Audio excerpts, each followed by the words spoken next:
A boy dreaming of greatness, of one day being a hero. Sometimes he imagined himself as a noble knight or a powerful wizard. And other times he dreamt he'd be an evil warrior.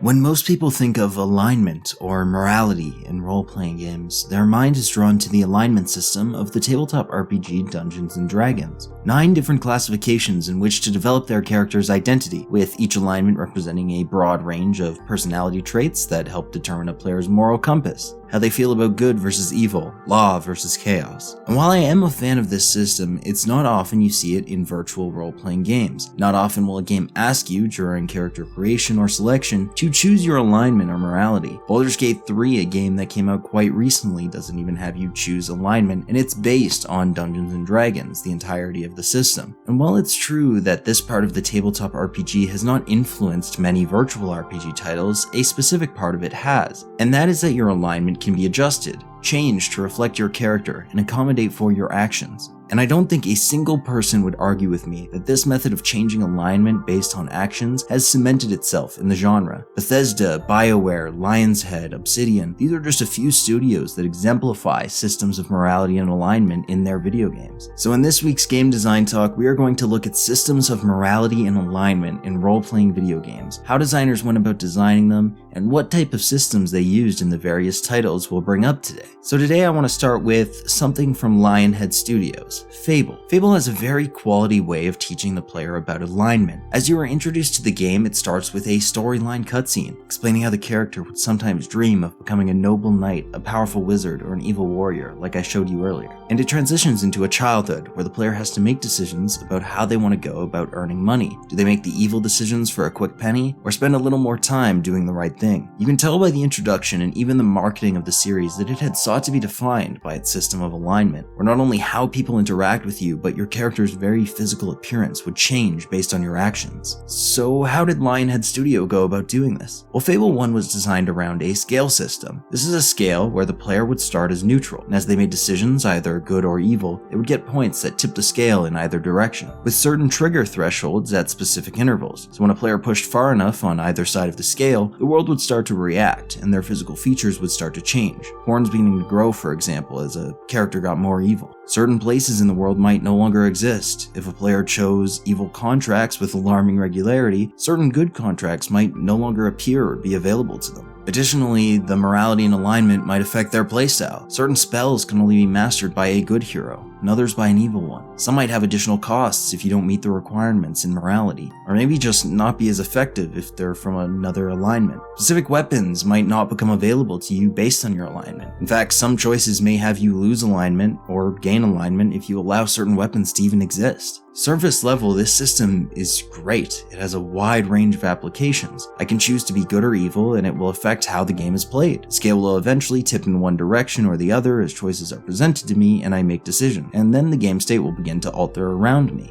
But it's safe to say that this system does suffer from some issues, most notably the opening cutscene. Remember how they mentioned a noble knight and an evil warrior? They mentioned something else, in between them, a powerful wizard. And to me, that always represented neutrality, hence it being put in the middle of the others, using an adjective that is fairly neutral. Anybody can be powerful. And the game slightly confirms this by having neutral sets of armor. They have bright armors that affect a player's goodness, dark ones that affect a player's evil stats, and then normal armors that have no effect on stats at all. So we understand that the game is promoting some amount of neutrality. However, if you look at any major decision in the game, there is an utter lack of neutral decisions and rewards. Every single decision a player can make will award either good or evil points towards the scale. That's the point of the 2 alignment system. And every powerful weapon or spell wants the player to choose between good or evil as well. The system is trying to include a third option in a 2-option system, essentially offering a choice when there is no choice. The only way of achieving this neutral playthrough is to forcibly play tic-tac-toe with yourself, with the system. Choose a good option, then a bad one, then another good one, just trying to neutral out your karma. Fable needed to choose if it wanted the third alignment option, and build itself around that, like any good system of morality.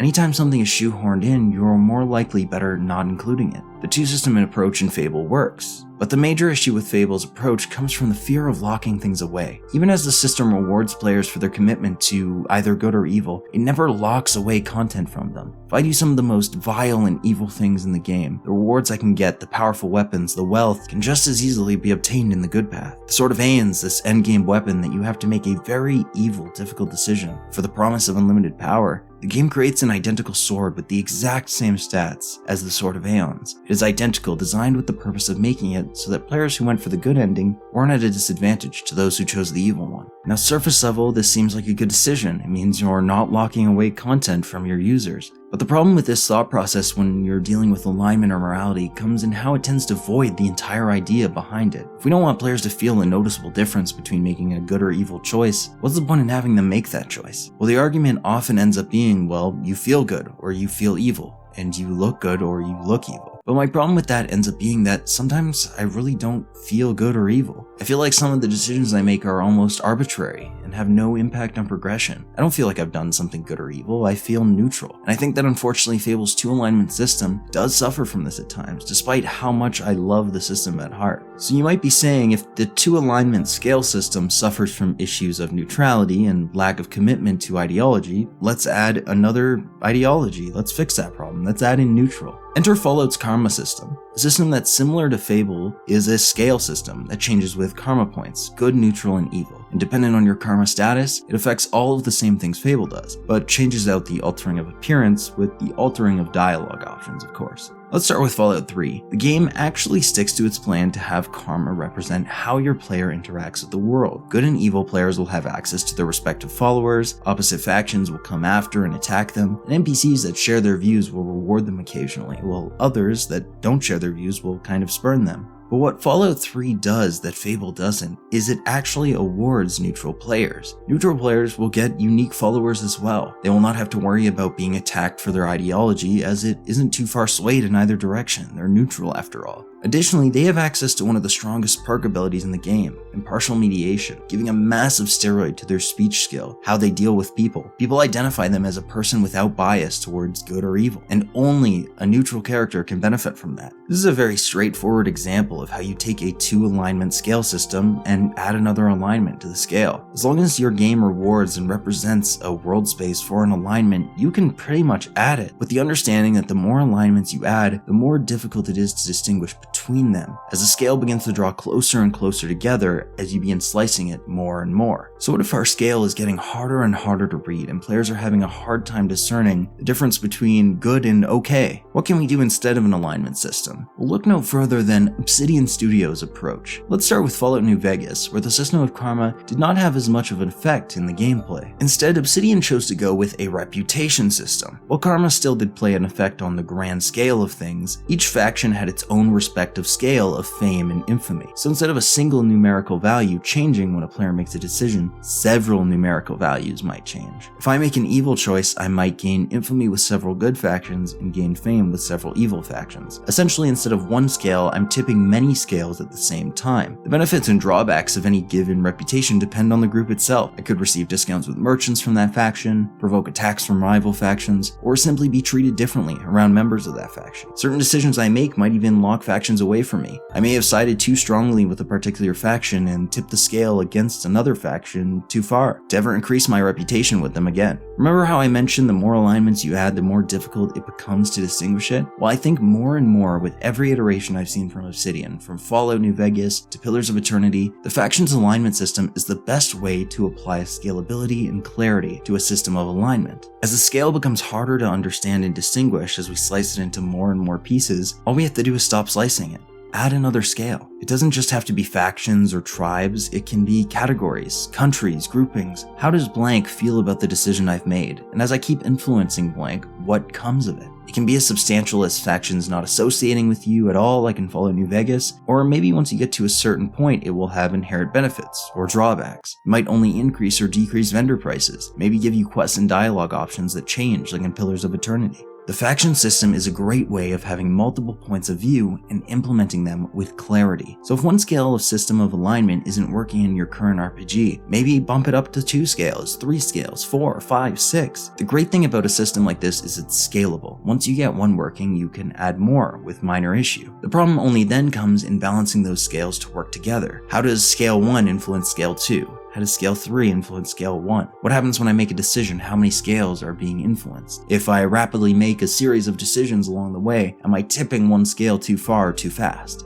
I think that Obsidian has really hit a home run with this faction system. As much as I love Fable's alignment system, the 2 alignment system is very general. You're expecting everybody to agree with you that stealing all the time is always bad karma, or that killing evil creatures is always good karma. The world is not as black and white as Fable tries to make it, and I think that with a faction system, you can make the world just a little bit more gray. I hope you guys enjoyed this week's Game Design Talk video on alignment in RPG video games, both single-scale systems and multi-scale faction systems, and I hope it helps you on your current project. What do you think of single-scale and faction-scale systems? I'm eager to hear from the design community in the comments. Feel free to leave a comment about a system of alignment I didn't mention, be it from a game I didn't talk about or something you're currently working on. I'd love to hear about it. Until next week's Game Design Talk, this was Can't Resist Tris. Keep designing, never lose your passion, and I will see you guys in the next Game Design Talk video. Bye guys.